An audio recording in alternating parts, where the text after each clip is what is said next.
Hey everyone, this is Jay Tahoe here. It has been a while. I have been insanely busy as of late. I started a new job where I am salaried, and I have been working probably between 10 and 12 hours most days while I'm getting things under control. So, YouTube has kind of been put on the back burner for now. Mary and I have been busy with a lot of projects as well, so just haven't really had time to talk about the things that I wanted to talk about. And there's a lot developing in the world right now, right? We've got the situation in Afghanistan.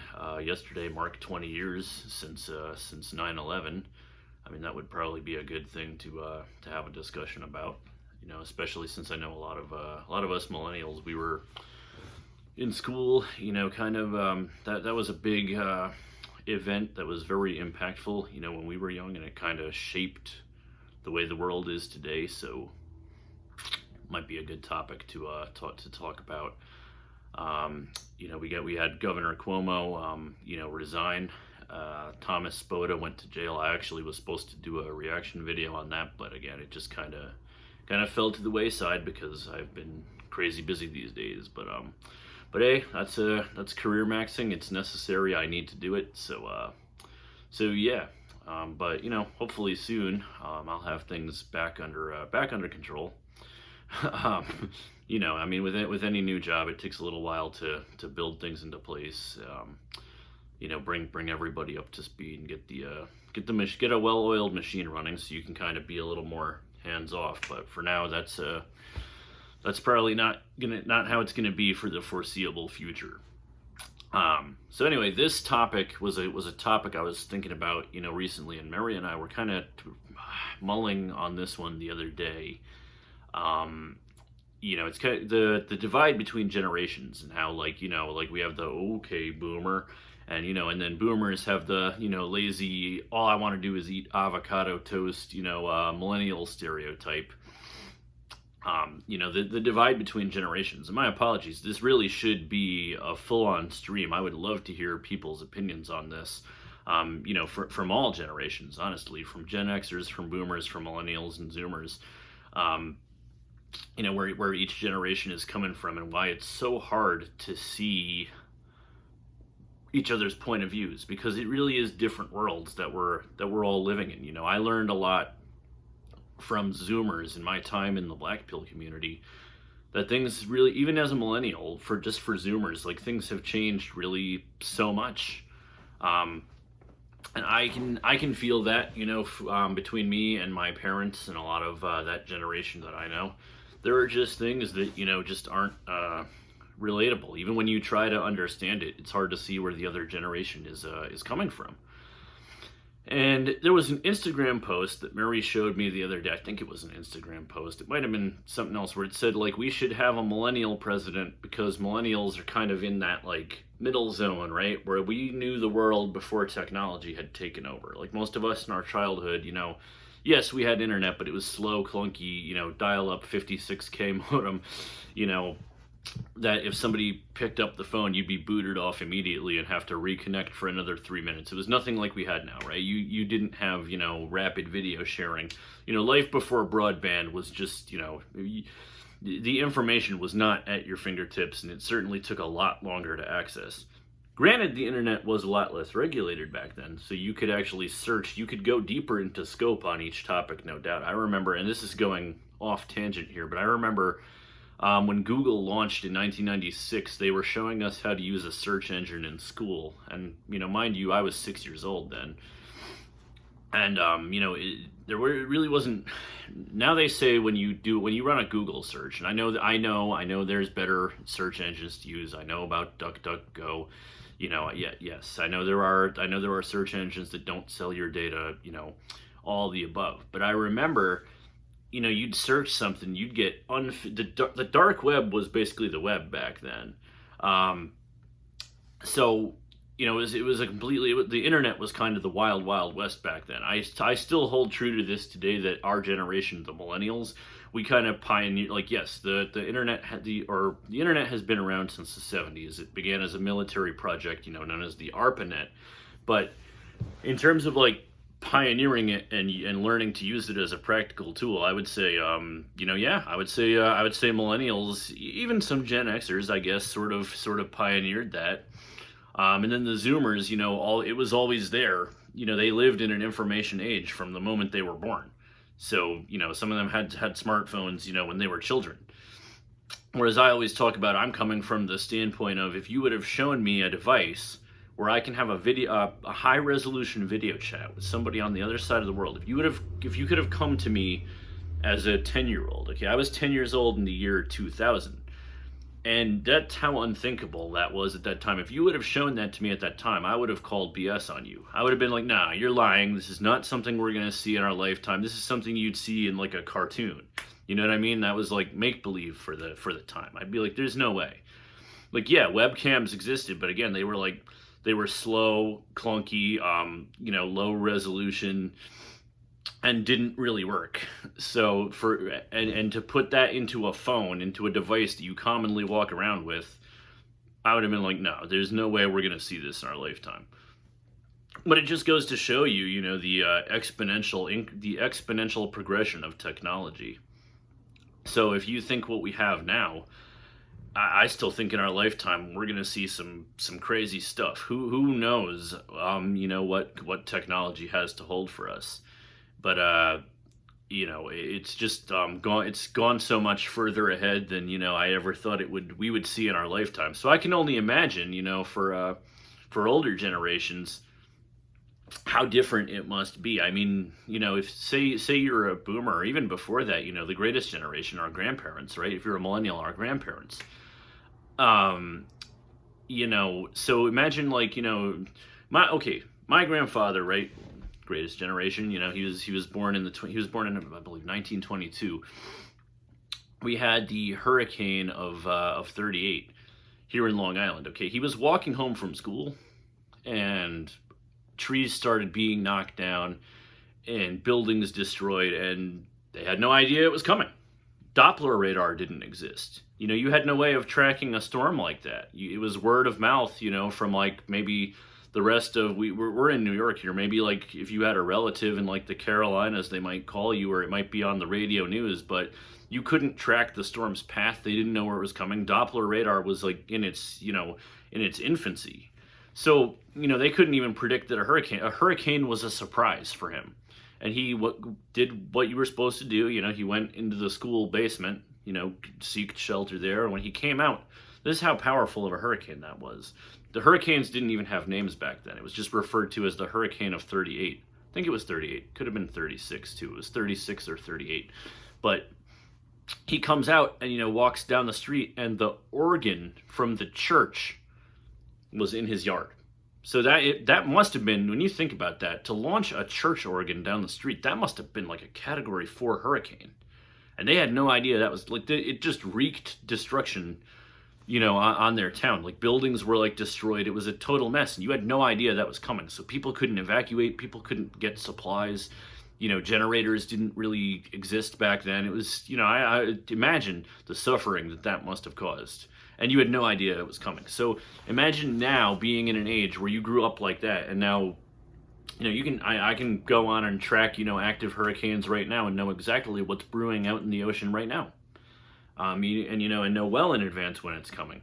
Now you get weather updates on your phone, way in advance before anything happens. Flooding advisories and such. So you really, it's like unfathomable, really. Even like just how far cars have come along.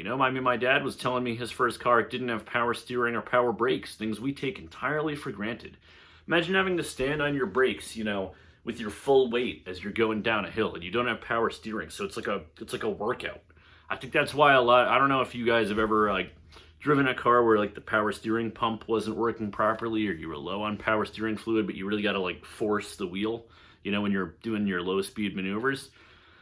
I do think even stuff like that, right, affects things like, say, obesity, because you are, basically driving one of those cars was a light form of manual labor, so, but I know we're going off on a tangent here, but I wanted to kind of talk about we have this divide I think it's particularly relevant, in the political spectrum, because we have are most of our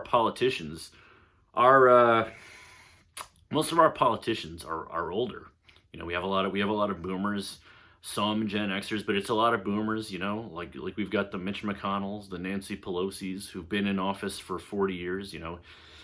Even our lovely president, Mr. Biden, has been in politics for 40 years, and it's like how. So like, look, like my parents, for example, my father has Apple everything. He's got his iPhone, he's got his Airport, he's got his MacBook. Very, he learned how to use the stuff because he cared to. He adapted with the change. And I'm not saying that I know a lot of boomers who use technology, but it's like, there were also a lot of like people from that generation who kind of don't understand where younger generations are coming from. And it goes both ways, by the way. Like millennials, we have challenges and we have things that we take for granted that we kind of like, don't bring up to the boomers, right? Like we take using a smartphone, for granted, right? We're like, duh, that's easy. Where it's like, if you grew up, if you didn't have that for 40 years of your life, and then all of a sudden it was just, there, it's really, I've talked about this before. It's really just, unwillingness to change. And I think we're gonna have that problem too. I think we're gonna have, Zoomers are going to have problems that we can't relate to. And the problem is when we don't try to relate to those problems, when we don't try to understand where they're coming from, and we just chalk it up to, oh, they're lazy or they don't want to do this. I don't think that's always the case. Like I will say for millennials, like there are plenty of lazy millennials, okay? Like that stereotype about the entitled millennial who doesn't want to work or do anything. Yes, to some extent that is true, and I have witnessed it. But I've also seen the opposite, where you have millennials who are busting their ass and aren't getting, the juice isn't worth the squeeze, right? So they just kind of like give up or spend their money on traveling the world. They spend their money on a vacation because they feel that like, having a family, kids, and a house, they've been priced out of the market. So screw it. I'm going to enjoy what I have and die. And I think a lot of boomers can't wrap their head around that because, for them, it really is not equitable because, you could buy a house on a job that didn't require a degree right out of high school. Wages have not caught up with the price of housing. And, I can show plenty of data to illustrate this, that wages have not caught up with inflation. And we may be headed towards, an even worse recession than the 1930s if the spending keeps up at the level that it's at. But that's a conversation for another day. But so the boomers kind of aren't understanding that, like, and I know I'm beating this horse to death, right? That when life for average Joe isn't good, you either see one of two things: anger and revolution, right? Most revolutions in history have been caused by when the average person can't have a decent life, they get fed up and they do one of two things usually, and that's riot and cause havoc and chaos, or two, just give up and rot. So that's where I guess where a lot of millennials are coming from. That you have the ones who've grinded and made it, and some of them lucked out, some of them it was just pure determination. But a lot didn't and aren't gonna make it from the looks of things anyway, unless things change. And I don't know how we would go about that. That's why I don't really like either political party, to be honest. I always said I do lean a bit more to the right, but like I'm personally, like, again, this is not really a politics channel, but I would really love to hear in the comments, if you did vote for Biden, do you still stand by him now? And if you do, why? How could you possibly, this whole situation in Afghanistan is probably going to go down as one of the worst military blunders in the history of our nation, if not the worst. I would say even up there with like Vietnam, the Iraq War. Like, just I don't know how you could think withdrawing and having the troops leave first would work and the Taliban wouldn't re-seize control of the land. I don't know how anybody thought that would work. I don't know. And to be fair, you can't, okay, I get it. Like Biden, he has military advisors. Somebody was signing off on this, chiefs of staff, all fair criticisms. But the bottom line is, yeah, he was okay with this decision, and it's turning back into a quagmire. So I'm curious if you do think that Biden is a good president, please put it in the comments and tell me why. And I'm not saying, and again, I'm not saying I love Trump. Okay, I have plenty of criticisms of Trump. But would I take him over what we have now? Probably. Ideally I wouldn't want either. I'll tell you guys, I voted for Jo Jorgensen because she kind of seemed like the most rational of all of them. I would love for like a president like John Kasich or Tulsi Gabbard, who are kind of moderate and in the middle and willing to kind of see things from kind of meet in the middle. But we unfortunately we're in a political scape where that's probably not going to happen because we are so divided, and I think both. It sucks that most people don't see that this is just a game of pointing a finger at the other party when neither party really wants to make changes because they know that it's better for them to keep people pitted against each other, and they'll do that by gender, by race, even by age. They want to pit. I think politicians like this whole okay boomer rhetoric because they want they don't want millennials and boomers or Gen Xers, Zoomers, to kind of come together and be like, maybe the problem is you guys in office who repeat the same dumb behavior, and it keeps us where we're at. Because a lot of these problems can be solved, but I just don't think our politicians want to. I think there are some some solutions that we could agree in the middle ground, but they don't want to. They'll make us straw man over it. Like, for example, on the topic of abortion, okay, we know a lot of people on like the party that I'm more aligned with, okay, the Republicans are like, oh, we can't have abortions. That's a crime against God and Christian values. And I'm like, okay, and that's all good and well. I mean, yes, we have separation of church and state for a reason, But I think a lot of the people who are perpetuating that, it's a grift, okay? These are not religious people. They don't actually go home and practice what they preach. They just want but they know there's a lot of people who are, okay? So they use this to as their platform to get those people in, because politicians on both sides of the aisle know that the average voter is dumb, for lack of a better word. And they know that that's the majority. They know that it's a minority of people who think rationally on each issue and be like, okay, well, I can see, maybe we could, compromise here. That would work for me. But they don't want to do that because they want to like be all or nothing and pull in the, the majority of each crowd. Even when we know like people like Bernie Sanders, like what they're proposing to do is not going to work, and we've seen this, with policies like Obama, right? We know that the Affordable Health Care Act, okay, yes, it did get more people insured than ever before. Sure, you could credit Obama with that, but the cost of healthcare is now through the roof and is now less attainable to most people. Because when you do something like that, the cost goes up. It's a simple supply and demand. I don't know if Democrats just don't understand supply and demand or just don't care. I don't know how you think that, on the topic of minimum wage, sure, I agree everybody should earn a livable wage, but also when you do stuff like that, it devalues money. When you give everybody more money, it also devalues money. You can't just print money, it makes your money worthless. So again, that's not a practical solution either. We need to meet somewhere in the middle. But politicians don't want to do that. And I think that they want to keep people divided by race, divided by gender, divided by age, anything that they can use to stir the pot to really keep people from coming together and compromising and, reaching a solution that's somewhere in the middle that, pleases everybody more than what we have now. Because all or nothing doesn't really work from what I've seen. There are things we need to compromise on, and that's, I guess, what I'm getting at as generations. Like, I guess, millennials, we need to, look at boomers and say, like, okay, you have some fair criticisms. Like, some of us are lazy. We do need to get off our ass. We do need to get out there. Very fair criticism, duly noted. But boomers, in turn, you need to look and see, like, it's not, the world is not the way it was when you grew up, okay?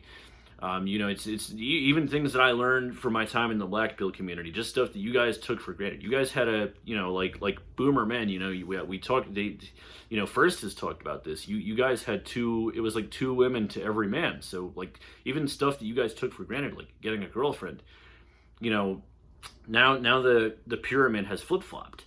So even stuff like that, it's like, it's a different world we're living in now. So of course there's going to be some challenge.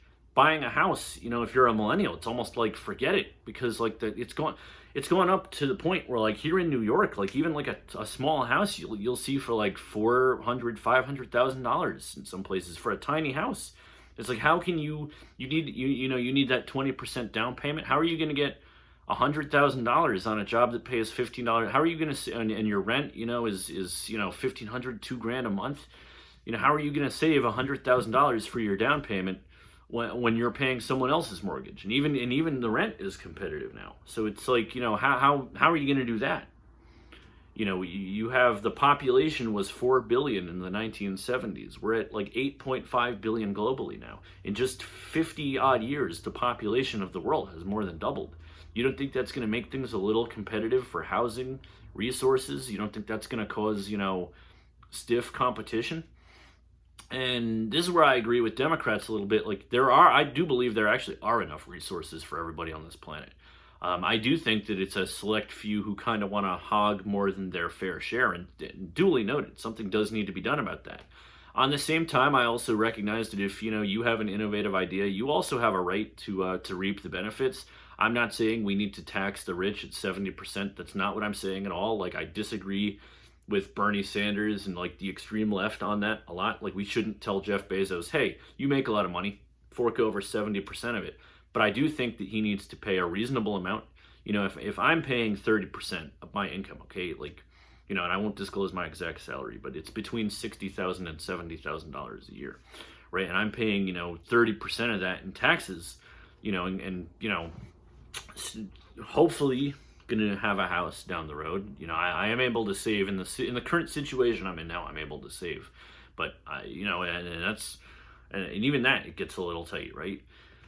But it's like you can't really for some people you can't really get ahead. And like, I would like to see people like Jeff Bezos just pay their fair share, because we know from Donald Trump's tax return, we know billionaires don't really pay taxes. We know Donald Trump paid $700 in taxes. I forget which exact year it was, 2019, 20, whatever it was. Or no, 20, I'm sorry, before he became president in 2016. Maybe it was 2015. I don't remember the exact year, so okay, call me a dumbass in the comments. There's just this podcast, I won't even call this a podcast. This video rather is just off the cuff, me ranting. I'm about to head out to a craft fair in a little bit with some friends. But it's there's a lot of details to keep track of, so I'm just gonna put it in that general time frame. The bottom line, the crux of this is we know that he didn't pay his fair share in taxes. I paid 20-something thousand in taxes last year. So all I'm saying is that we need to see a lot of this can be alleviated if billionaires. I'm not saying we should that they owe anybody anything for being billionaires. I'm saying that if average Joe has to pay his fair share of taxes, then so does Jeff Bezos, so does Bill Gates, so does Jack Ma, so all Mark Zuckerberg's, what have you, and Warren Buffett told us how they play the system. Okay, I actually think Warren Buffett is a very is an awesome guy. He told us how the game works. But we don't have legislation to stop these loopholes. So, you do have billionaires who pay virtually nothing and kind of suck the teat of society. And the middle class continues to get pinched. But again, I know I'm going into politics here, and this video is about the gap between generations. So anyway, I'm getting a little long-winded here. I don't know when I'm going to make another video. I do want to stream soon. Maybe we'll make this a topic for a stream. You guys let me know in the comments if you think that would be a good topic. I'm gonna probably stream Conker's Bad Fur Day next. I'm doing that. I do want to continue my classic gaming series. I don't know when it will be. Maybe this week. Maybe not. But that's what the future has in store for this channel, I'm pretty sure. Not that I really have time to plan things, but yeah, I'll leave it on that. Is that like each generation, we have unique challenges that the previous generation didn't have, and what worked, in one era may not work in another because there are new factors at play that we haven't considered, that other generations haven't considered. The same way, like me and I learned this firsthand, that there are problems that affect Zoomers that didn't affect me, and I need to kind of like, rather than like getting on a soapbox and telling them, oh, just do this, this, and this, I need to hear them out and think about it from their perspective. And I think if we could do that politically, generationally, we would get a lot further. But that's it for this video. You guys let me know in the comments what you thought, what you think on the issue, and I will see you guys next time. Take care.